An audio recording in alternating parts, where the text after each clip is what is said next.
The change of regulation for 2017 is, as an engineer, is a more exciting aspect of the car.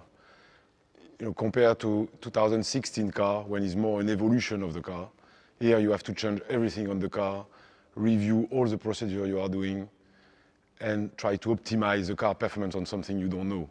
And it's very, very exciting as an engineer. Probably the biggest set of regulation changes we've had since 2009. Very interesting.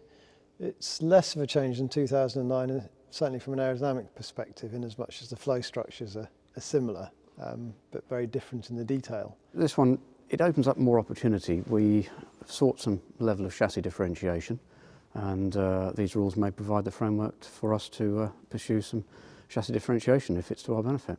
There are many new challenges, both for the aerodynamicists and for the structural engineers. It's been a long time since there's been anything quite as different coming out of F1, so we're looking forward to it. From our point of view, as an aerodynamics department, this new set of regulations is extremely exciting because we get a lot more freedom in terms of these areas of the car that can deliver quite a bit of performance, and we always like to have more ability to play around with these areas.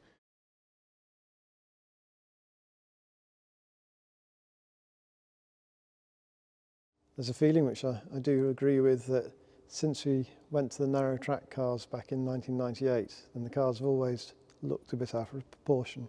Kind of got these quite a narrow car, reasonably wide tyres, and very long cars, increasing the wheelbase, getting longer and longer, so the proportions look strange.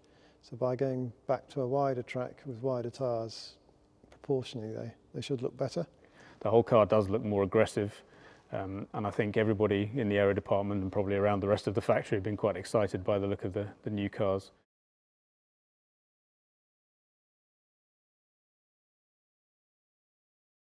The 2017 car will be clearly more aggressive car in terms of looking, will be wider, looks more muscle car with a bigger tire for sure. And one of the aspects by having a car wider, you could argue that it could be more difficult to overtake. However, due to the aerodynamic effect and more drag effect you will have, and more time you spend on the straight, you will have some opportunity and more opportunities than previous year to overtake in this kind of condition.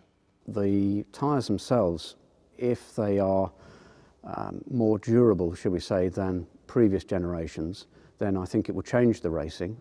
Not necessarily for the worse, but I think for the better. We'll have potentially more overtaking. The more downforce that cars produce, the more they can be affected by other cars in terms of their drag. So it could be that cars are able to run closer behind another car to use the slipstream down the straight. So overtaking in that sense could actually be easier.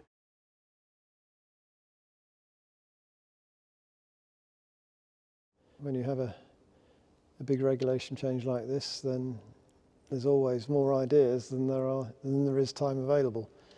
Like all teams, we're resource limited. We can't pursue every single avenue we can think of, so we have to try to prioritise. Whether we've prioritised on the right things or not, time will tell.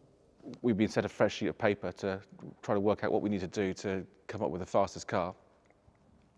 Clearly there's going to be different solutions up and down the grid, and we need to make sure ours is the best.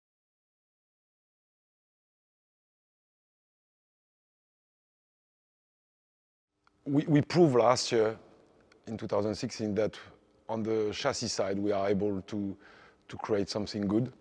And with the change of regulation, we have the hope that we will challenge more the leader of last year. Hopefully we will be able to close the gap to the lead. We did that to a certain extent last year. We were more competitive last year than we were the year before for certain. And during the year we closed the gap up, so we hope that we can close it up further. It doesn't really change the fact that we're changing the rules to go in and want to be world champions. It's our aim. It's what we want to do. Whether we can do it is the great question, and we'll have that answered around about sort of November 2017, won't we?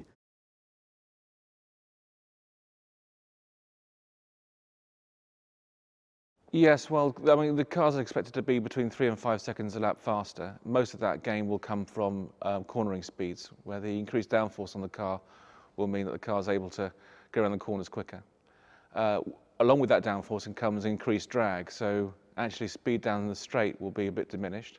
That kind of plays a bit into the people who happen to have the most powerful power unit. They will benefit because they'll be able to overcome some drag. But essentially the lap time will come from cornering speed. Copse at Silverstone, turn 9, the kink in the back straight at Barcelona, those are no longer corners, they are bends in the straight in effect. It's a gradual march. We've already seen that with Eau Rouge at Spa, which used to be a big deep breath corner but is now simply a bend on the straight. This extra downforce, extra grip takes that direction further.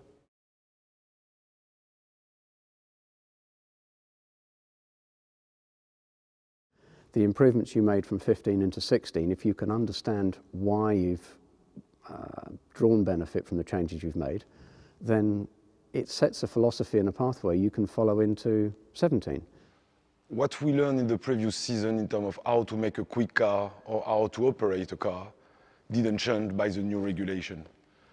The new rules of 2017 changed the way or the type of tire you have, the size of the aerodynamic you have. However, the way you work still stays the same.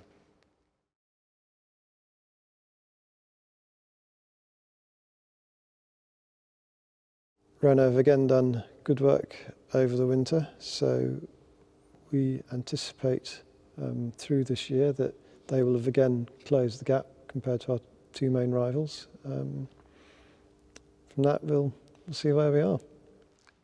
Our power unit supplier proved last year that they made a massive progress in 2016, and they promise us the same type of progress for 2017. It will give us the opportunity to be closer to the leader and hope that the chassis differentiation could give us the opportunity to challenge them for the win.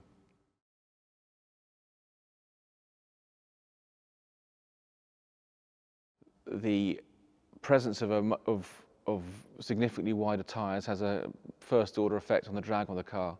So much effort has been put into trying to minimise the effect these very wide tyres have on drag.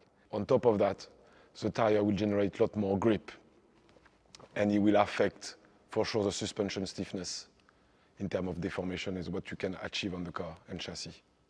In terms of the effect on the aerodynamics of the car, because they're a lot bigger, they have a much more significant impact on the rest of the car. And that's something that we've had to learn to deal with over the last few months.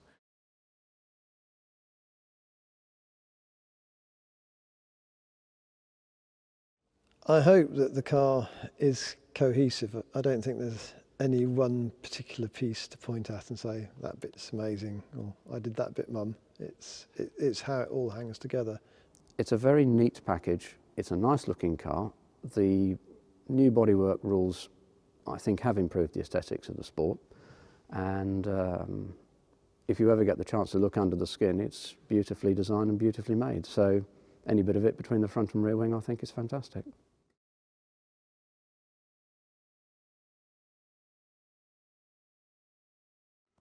Superstition is not part of Formula One. It's an engineering racing category, and it should not be as function of luck. And I don't think it is. If you have the quickest car, a very quick driver, normally you win the race. No, RB13 doesn't worry me. The aim is to have both World Championships back in our possession at the end of the year. And if the car happens to be the RB13, great, bring it on. The number 13 for me is not luck, that's superstition, and I'm not superstitious. The first car I was responsible for at McLaren was the MP413, and that managed to win both championships.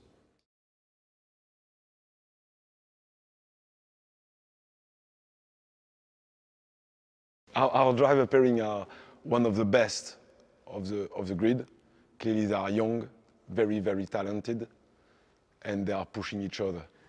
If you look around the other teams, then it would be difficult to say that there's a driver pairing that is as strong as ours in terms of experience, but also in feedback and raw driver skill. It's extraordinary working with the pair that we have now, and really looking forward to working with them this year. They work well together. They both push one another. They're both easy to work with.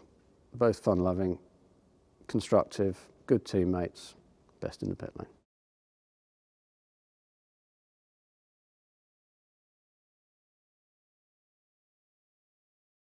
The first test of the season in Barcelona is one of the most exciting aspects of the season. First, you see the other car, you see your car, you try to assess the performance, you try to understand what is going well or wrong with your car, try to anticipate that, try to sort out the problem. Here we are, kind of middle of February, and it's that typical feeling now of actually we've been exhaustion towards the end of the season. I think for many of the guys is how they feel. You go through the winter and you do your work. Now it's time to think, yep, actually just want to get going again now, and to be out on circuit and see where we are. It's generating a lot of interest as we get near the sort of culmination of the first efforts, if you like. Get it built, see what it's like, and then see what we can do with it to make it even better. So yeah, looking forward to it. It'll be good, really good.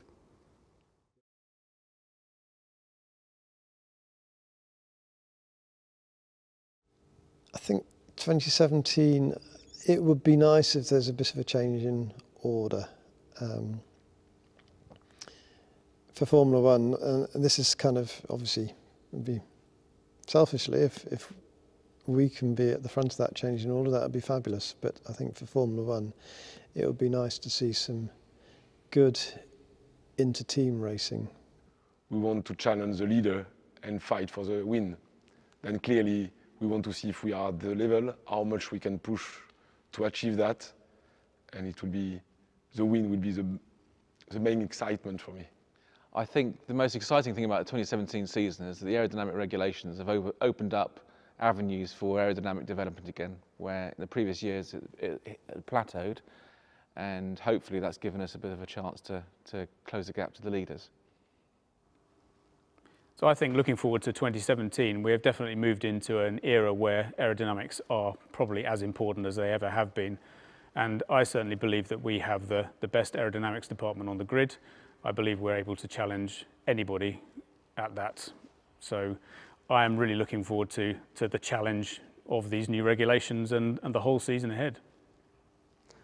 A regulation change is always going to have some excitement about it. It's a chance for the order to reshuffle. Will we be first? Will we not be first? Who's around us? Where are we?